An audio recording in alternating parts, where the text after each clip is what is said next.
Good evening, Joel. Well, firstly, welcome here. Welcome to India. I hope you're having a good time in our country. I'm really enjoying it. I've only been here a couple days, but uh, it's wonderful to be here. Fantastic. So I've been following your work since the time that you were at CPJ, and have read quite a bit of your writings. And in fact, I had downloaded your book on my Kindle a while back, and I haven't managed to finish it, but I hope to get through it. The one on censorship. So yeah, I'm really glad that I'm getting this opportunity to talk to you. So Joel, I think the first thing that I really want to talk about is, um, tell me, how did you get into press freedom and press activism, as we call it? Tell our listeners a bit about yourself. Well, sure. So when I was in university, which was a really long time ago, there was this debate raging about the U.S. Involvement in Central America and what the role of the United States should be. And everyone had strong opinions, but I decided that what I needed to do was actually go to Central America and to be a journalist and to observe for myself what was happening and I was a freelance journalist and to write about it. And I kind of fell in love with Latin America's story. I spent over a decade in Central America and Mexico, and I worked in Cuba and various countries in the region. And one of the things about being a foreign correspondent in those days was you would show up to cover a story in a town wherever it might be, and you had to acknowledge you had very limited understanding of what was happening. And so the only way to report the story was to find a local journalist who could kind of show you around and tell you what was happening and explain things to you. And everywhere I went, people were so generous and helpful. And there was actually an incident where one journalist who helped me was later faced pressure from, this was in Mexico, from the government in that country, and I was felt terrible, that this journalist who had worked with had been so helpful to me was under attack. I think he was first criticized and then he was assaulted, and it was an ugly situation. And so I wrote about I did a story about him. Actually, I wrote a story about him, and he was really grateful for that support. And I kind of felt that I had a deep responsibility as someone who had benefited from the work of local journalists working in their communities. And so when there was an opportunity to work in the Latin America program at the Committee to Protect Journalists, I kind of jumped at it and felt that I was able to give back and support a community of journalists who'd helped me by helping to highlight um, the threats that they were facing and bring them to international attention, and to use the kind of position of relative privilege that I had as a U.S. journalist to support the work of my colleagues around the world. So that's sort of how I got my start. I ended up at CPJ for 25 years, but it was really my connection to journalists in Latin America on the ground who were doing the frontline reporting that gave me the impetus. Yeah, and I believe that there is always a story to these kind of things. When you are pushed into advocacy of any sort, I believe that there is always a strong impetus that happens. Joel, just coming to the discussion on press freedom, increasingly across the world, we're seeing that journalists are coming under a lot of pressure, whether it's surveillance, coercion, or even through law or other kinds of threats.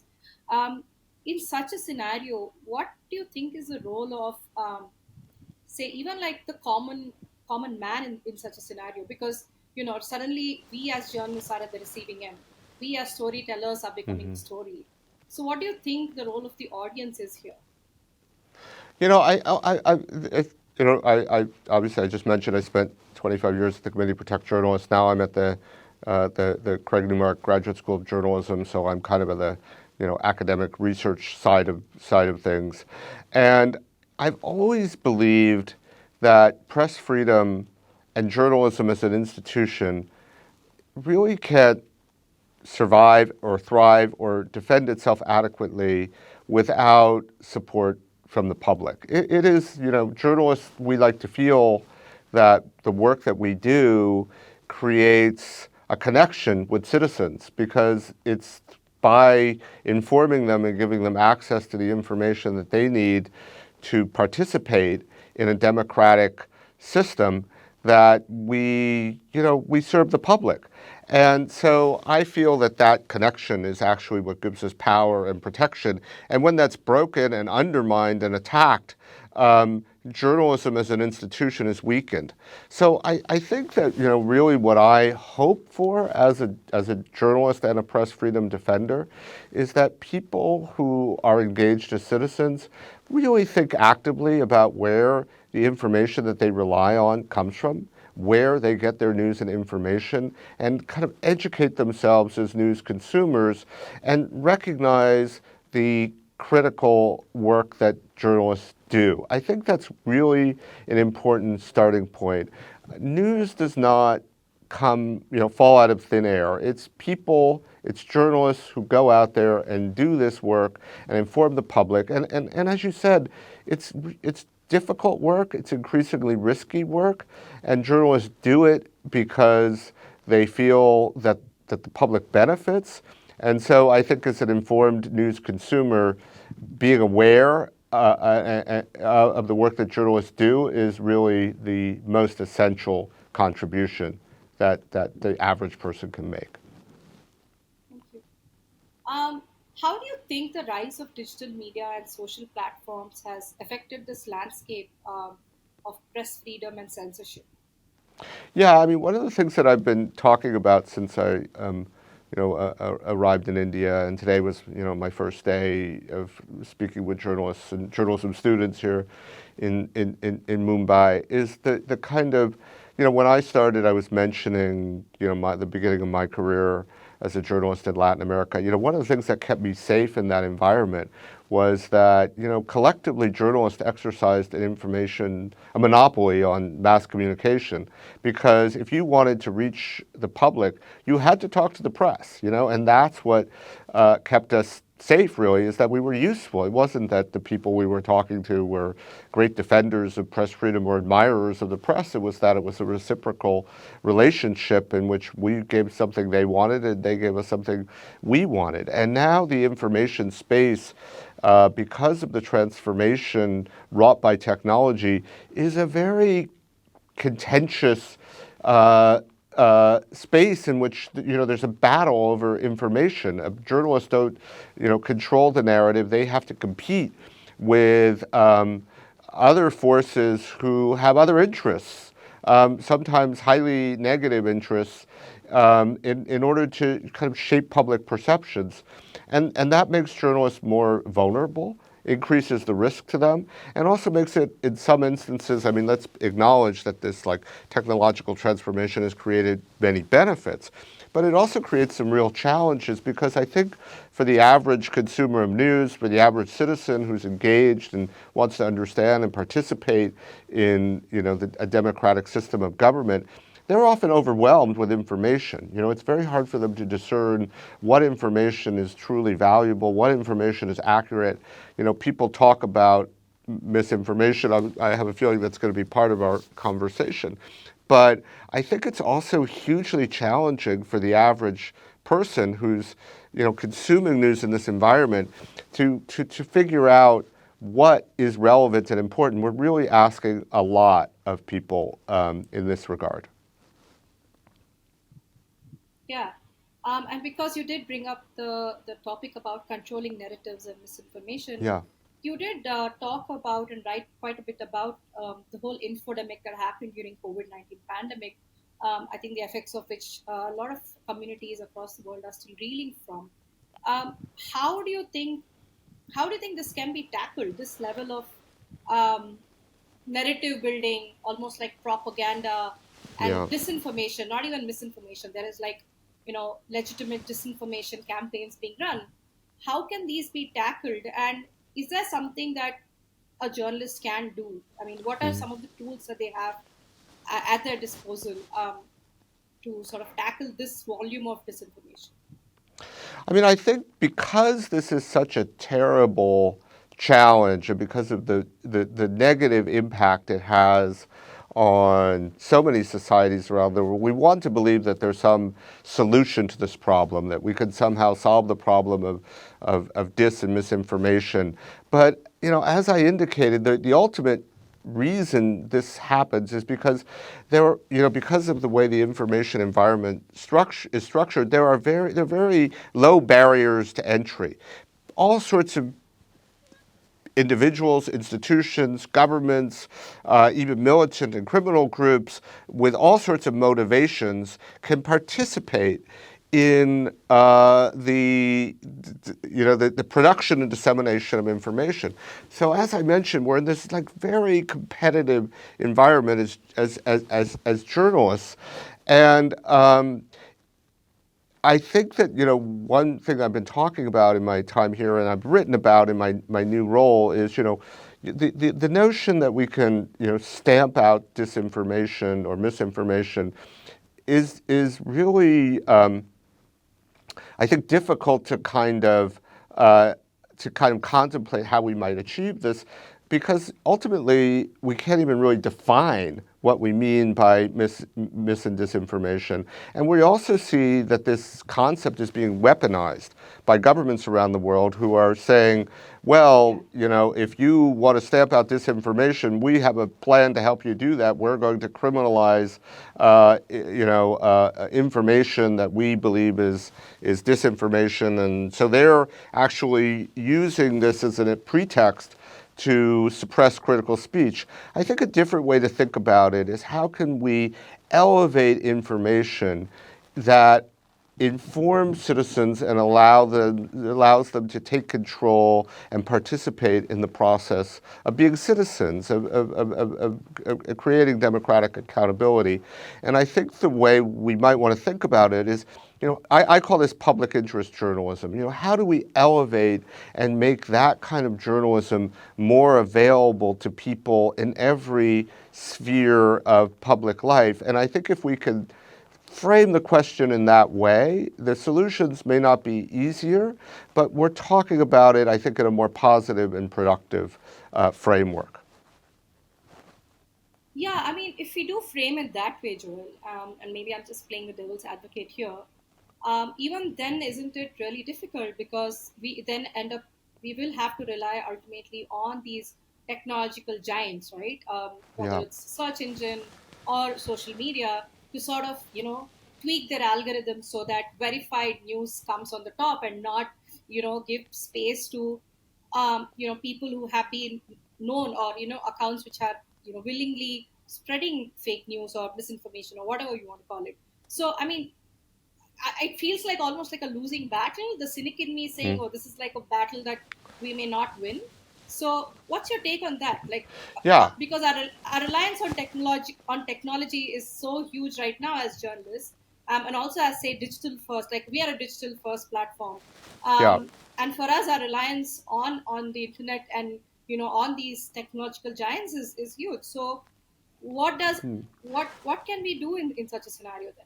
Yeah, well, I mean, we're already asking them to stamp out disinformation, so we're already relying on them in a sense, and we're not getting any cooperation. And we're asking them to do something that may not even be technically possible, particularly in a democratic society. And it's also not always a good look for journalists and press freedom advocates, and to try and suppress information, which is what, fighting disinformation ultimately is. So yes, I agree that it's very difficult to imagine a kind of world in which the platforms take seriously their obligation to prioritize information that serves citizens, that treats them not as consumers but as citizens, which is the very essence of public interest. But let's ask them to do it. Yeah. That's a reasonable request. And it's also, if you think about it in those terms,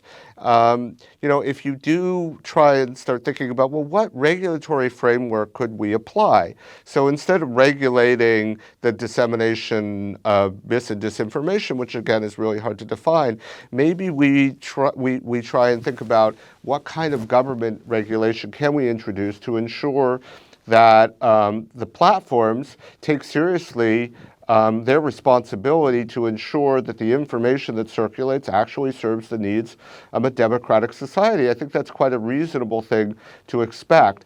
And we can also, even encourage them to adopt this as a normative framework, as journalists themselves do. I acknowledge that in the current environment in which, you have, Elon Musk, at the helm of Twitter, and you have Facebook, retreating from, Yeah. sharing news related or prioritizing news related content. It's hard to imagine this, but again, I think it's the right thing to ask, the right thing to demand, the right way of framing the challenge, and I think that's really all. That's the starting point, I think, for a more productive conversation. Yeah. Um, you recently wrote about a journalist who has been arrested and jailed in Russia. Now, we're seeing increasingly that journalists around the world are facing threats to their personal safety. Um, how do you think, like, what are some of the most other significant risks and dangers that journalists encountered, and what are some of the interventions that you have, I don't know, like maybe discussed or have been successful from your experience?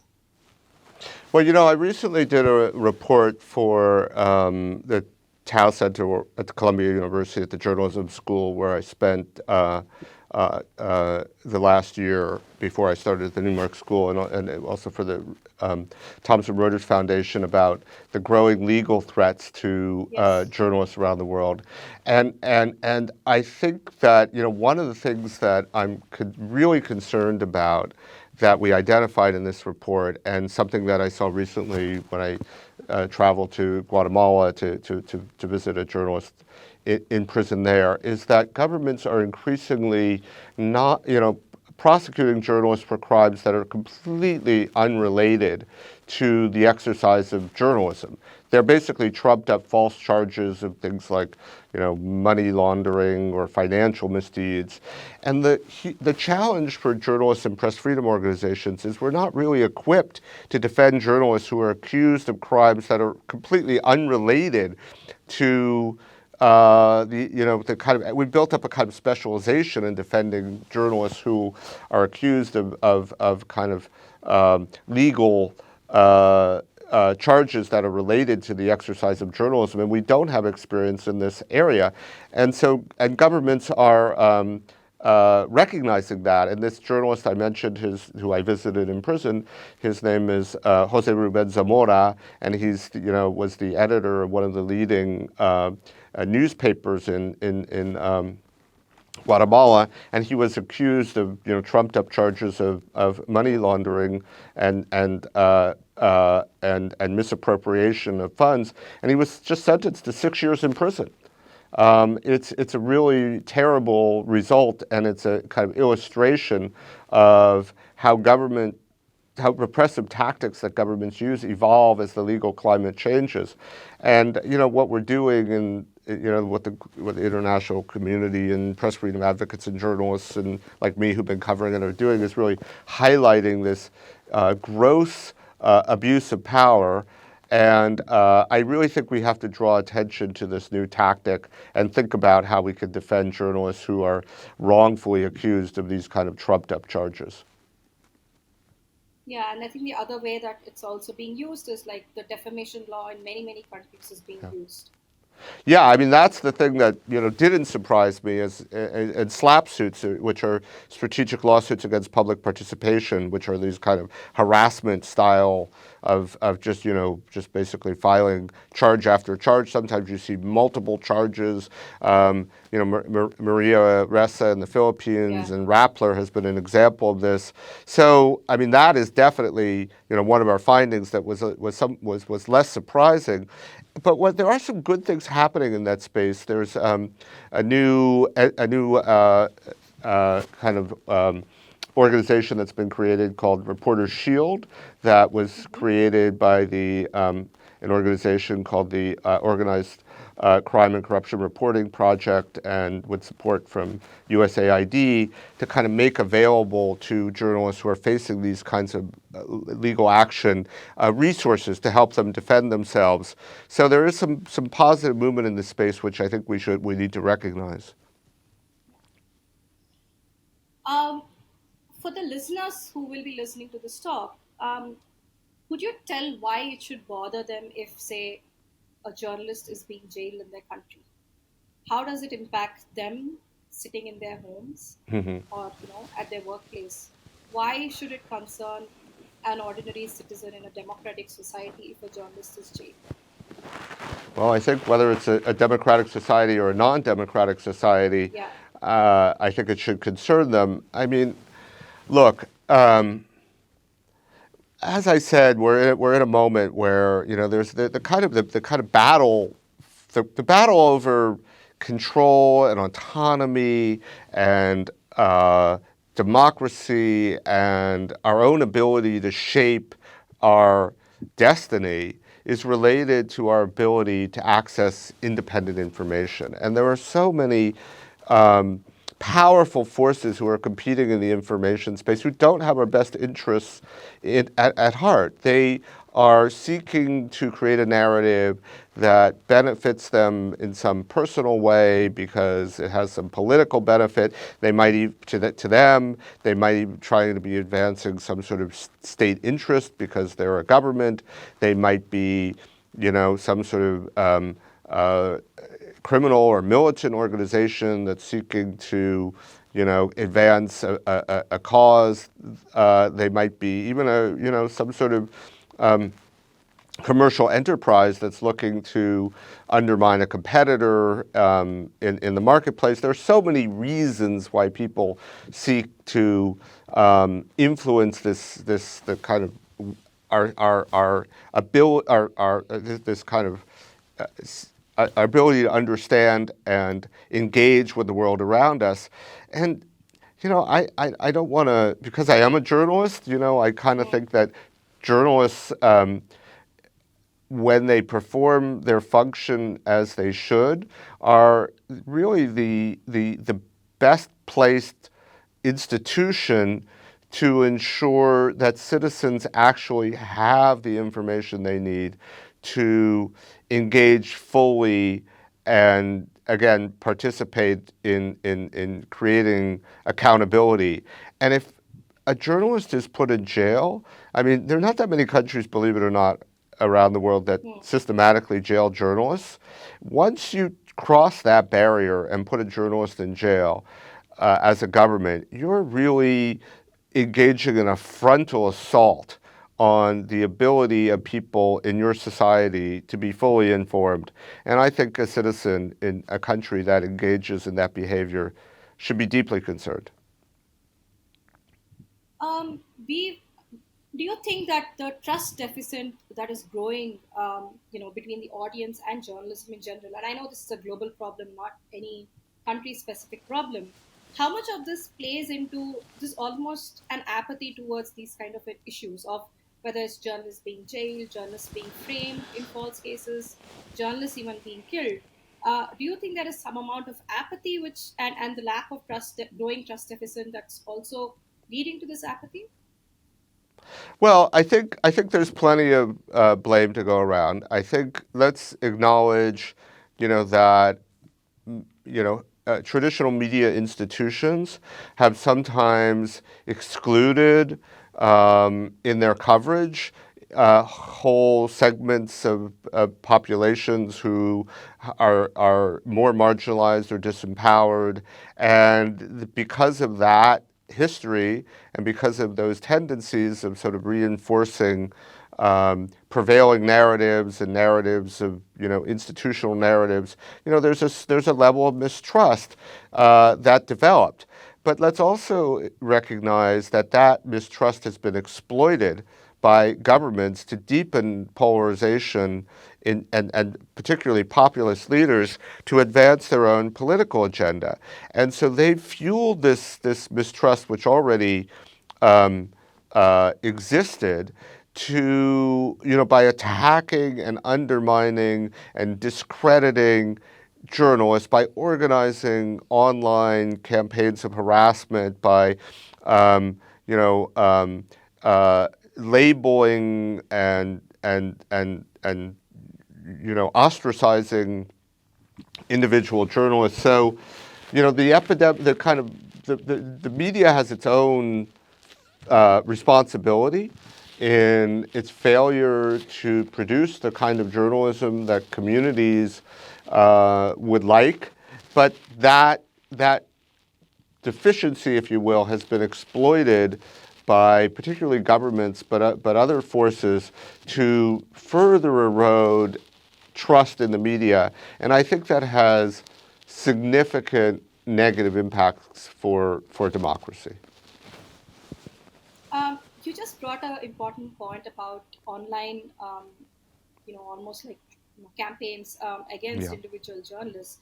And we are also, I mean, across the world and even as a country, we are witnessing this more and more.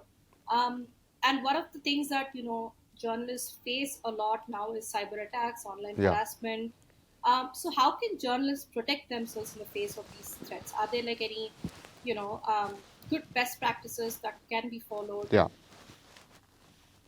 Yeah, well, there's some. So first, the first thing I think that it's important to recognize, as I said, that because I'm in a journalism school now and interacting with journalism students every day, I'm really starting to think about how do we train journalists to practice their profession in an adversarial environment. And one of the things I have observed is it really doesn't matter what kind of journalism you do.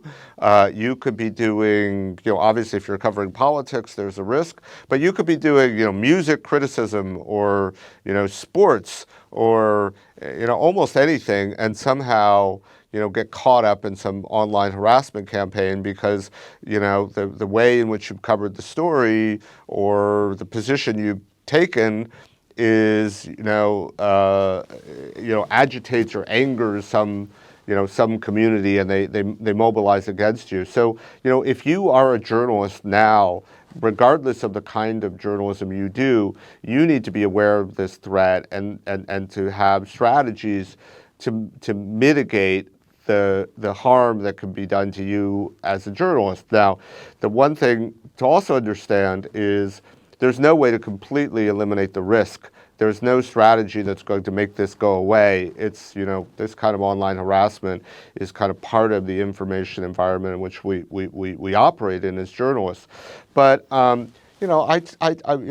talk to journalists who I engage with about, some basic tools that they can do. One is, consider how your adversaries, if they are want to take action against you, might exploit the information that's available. So you can do things like Google yourself, hack yourself, try and figure out what information your adversaries might find and how they might exploit it. And if you do that, you may find stuff that you really don't want online. You may find pictures that somebody can exploit. You may find positions you've taken that people can distort and take out of context to attack you. You may find information about family members who can then be threatened. And what do you think is there a role even here in terms of for journalism associations and also even let's say government in terms of ensuring safety of journalists? What can they do? Well, I mean, we're talking about one form of safety, which is, Yeah. improving the kind of ability of journalists to limit the harm that can be done to them through online harassment campaigns. I think one thing that political leaders should really do is speak out and condemn this strategy. I think it is hard to stop because if you have these platforms and you have a democratic environment in which free certain kinds of speech are protected, some of these kinds of harassment campaigns are just on the side of the kind of policies that the platforms have in place, and they're permitted, and so sometimes there isn't a way to actually stop people from engaging in this kind of conduct. But I think that political leaders should condemn it because it's not legitimate. It's intended not to engage in a kind of fair debate and express disagreement, but to kind of harass journalists into silence. And that's just not acceptable in a democratic society. So, I mean, there are lots of other things that I could talk about that governments could do, but that is really a basic first step and something we should expect of any responsible political leader. Um, just earlier in our conversation, you spoke about how the weaponizing of law Mm. against journalists is becoming a deeper problem. One of the things that I have realized in all these years of my journalism is that until maybe a couple of years down my career was only when I started understanding certain laws that can be used, say, against journalists. So in terms of the media, I mean the legal education that journalists themselves have, it's not it's not very high. Yeah, um, we not all journalists understand sort of the legal dilemmas that they sort of end up in. Not everybody has access to specialist advice, right? So nor do they have the resources, right? So to sort of mount a defense, or to fight against those kind of fabricated charges. So can they is there some sort of, I don't know, is there any resource yeah. or a way for journalists to sort of help themselves? And I'm also asking because we work a lot with, I mean, across the world, I'm sure this is the reality, is that more and more journalists are becoming independent, they're becoming freelancers, which means that they're not necessarily associated with, say, a New York Times or an Independent or a Guardian, which have um, that sort of backing to give that sort of legal support. So yeah, I mean, just to wrap up this really long-winded question, what are some of the things that a journalist can do in such a Well, situation? first of all, one of the recommendations that in the report that we did on the weaponization of the law was that governments around the world and foundations as well invest more significantly in creating legal resources that allow journalists to defend themselves when they're, exposed to this kind of legal harassment. I mentioned, Reporter Shield. That's a really important initiative. The Thomson Reuters Foundation and the Committee to Protect Journalists, where I used to work, have set up a new organization called the Legal Network for Journalists at Risk. There's other organizations that are, stepping up, legal support. And I really think this also should be done where possible at a national level. It's a big ask, but I do think it's the appropriate step because the kind of international legal support tends to be for high profile journalists or cases with some sort of international implications. But often what local journalists need is just a lawyer, who can go into court and who can help them, manage a legal case which is really just intended to harass and intimidate them, and providing funding to help cover those legal costs and make it available to journalists at a national level is really an important would be an important effort. I mean, I think also, yes, it's true that freelancers are more vulnerable to these kinds of efforts, which is why creating new structures to support them would be so valuable. But media organizations that have more resources, again, whether they're large global media organizations or smaller, national or regional news organizations, need to recognize that the legal threats are mounting and even though they're constrained in terms of their resources, this is an area where they have responsibilities that they need to take seriously.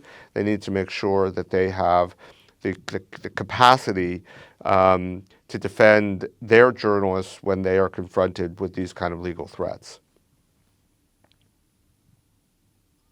Um, I remember the statement that I think the head of Reporters Without Borders had made earlier. I think it was. in 2022, he said that every year the world press freedom map gets darker. And the press freedom index has been showing that that there's been an increase in these sort of attack on world press freedom, right? Um, how do you, is there a way to sort of turn this around for us, like, or are we hurtling towards more darkness?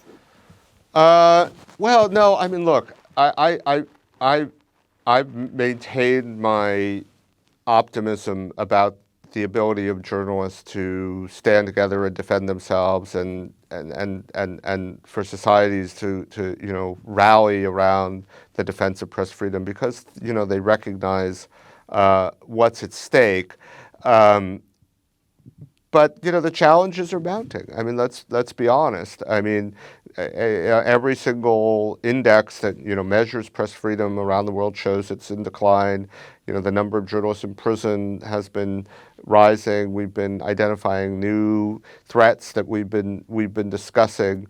So I think that ultimately we need to recognize just what's at stake as individuals and societies, and we need to recognize that we're in a kind of millennial struggle over who's controls information, and that if we lose it, people all over the world are going to be disempowered. So I think part of it is about recognizing just how significant this crisis is. And I will note that we're kind of got here because technology has disrupted and transformed the information landscape in the way that we've described, and we're on the precipice of another disruption that's going to be caused by AI, and the Yeah. way, and we don't really know what that's going to look like. There's a lot of concern and a lot of people trying to anticipate and predict what how AI might transform the way in which this kind of information environment functions. But the truth is, we don't know yet what it's going to look like 5 years from now. So we have to anticipate that there'll be new challenges and new battles that we're going to have to fight. One of the things that you're doing, as you said, is going to journalism colleges and talking to students, Yeah, right? How critical is media literacy in understanding these sort of challenges, and also in just educating students and youngsters about why it is important to do mm, journalism in the old fashioned way, rather. This is how I have very young yeah, journalists with whom I work, and um, you know they find the many steps involved in, like, the whether it's fact checking or the yeah. editorial oversight, everything a bit like, oh, this is a quite a slow process. But in that sense, like, so there are two parts of Mm, my question. One is, how do we constantly maintain editorial integrity in a time when you have almost like Instagram newscasters and TikTokers who are giving out what news? And the second part of my question is about media literacy. How important is this going to? What will the role be in the coming years for media Yeah, literacy? so I mean, the first thing is, I mean, I don't necessarily accept that there's a style of journalism that's old-fashioned, that Sure. may have been better. I think really what it's about is a kind of disposition, outlook, sensibility, whatever you want to call it. That Hmm. journalists are intellectually curious, that they're rigorous, that they're open to new ideas. Some people, in some instances, this may be defined as a kind of objective standard. That's a value that I ascribe to particular news organizations, which is fine for them to have, but Hmm. it's not an overarching value within journalism, in my view. Journalism is practiced in so many different ways, and people bring different perspectives. They bring their own experience. We want that, but I think what every journalist needs, who's operating in a kind of ethical way and is interested in serving the public interest, is a kind of uh, willingness to um, to kind of an open-mindedness, an intellectual curiosity, and a commitment to a rigorous process. So that's the starting point. And whatever medium you use, and journalism has to evolve and change and adapt to, you know, and to the reality that we have to find ways to deliver this kind of information to new audiences. So all of that is fine. In terms of media literacy, I remember when I was a kid in school, and like, the teacher would bring in the newspaper and, explain stock tables, which I imagine that most people have never, my kids' generation have never seen in their life. But it was really fun to kind of like, break apart the newspaper and understand how news was made. I mean, I loved it. And I think like a lot of young people really value, the opportunity to learn, and I think it's the time to teach it, to young children and throughout our education. But let's acknowledge, when we talk about media literacy, that's a long-term strategy and a long-term investment. Yeah. And it's, we're going through a crisis now that's immediate. So while I support it and I think it's worthwhile and necessary and a very sensible kind of approach, I don't think it's going to move the needle on the current challenges and threats. It's really kind of something we have to think about as a long-term investment. Maybe my final question, and we could sort of end with this. Um, is there an authoritarian government's playbook towards how they deal with journalists? Um, and what would that look like? Um, well, yes and no. I mean, I think that like if one of my reference point, because I wrote a book on this, is the pandemic, and looking at the way governments responded to this public health emergency, and the way authoritarian governments and democratic governments responded, and the similarities and differences between their approaches. So the pandemic, what was unique about it, and the reason I decided I wanted to write a book about it, is it still at CPJ at the time, was that we had never seen a global crackdown on press freedom and free expression on this scale, because it happened basically simultaneously in every country in the world, and there was no kind of, there was a kind of acceptance that not only was this some of the restrictions kind of tolerated and perceived even as necessary. I'm talking about the restrictions on speech, not the restrictions on Yeah. movement and other kinds of things which were painful and difficult, but in some instances may be necessary to protect public health. But this restrictions on speech were never legitimate, but there was no kind of capacity to engage with governments who were carrying out this kind of repressive action, because the whole world was in crisis. And what I saw when you looked around the world was like authoritarian governments used authoritarian tactics. They arrested people, they engaged in brute censorship, they intimidated critics, but they also, sort of governments sought to sort of insert themselves and in this, and kind of present their narrative, which was that they basically, the narrative was fairly consistent. Was we have this under control. Either we've taken the necessary action, or this is overblown and we don't actually need to take these steps to protect public health. And so experts and journalists and others who were sort of questioning that assertion, faced repressive action. And in more democratic, particularly countries with democratic populist leaders, like the United States, like Brazil, and like India, which were some of the case studies I looked at in the book. Their approach, the approach of the leaders, was again to kind of, maybe they were not as overtly repressive, but they did try to flood the zone with their version of reality, and to discredit and undermine experts, including, you know, experts in the media.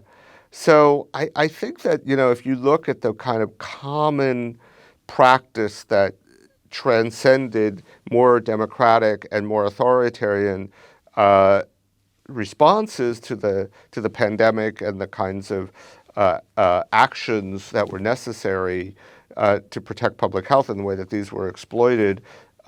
It was the kind of it was the entry of these governments into the information space and the direct competition with journalists and experts to assert their own narrative and their own version of reality. And it was, Yeah. how difficult it was in that climate to fight back against that. And I think that that's, if there's a kind of playbook that, an anti, press freedom playbook that transcends a particular government, I think that's it. Thank you. Yeah, I totally agree with you on that. Anything else that you want to add, Joe? No, it was just really fun. All right. I hope that I really enjoyed this conversation, and you know, really Yeah, so appreciate did it. I. Yeah. Thank you. Thank you so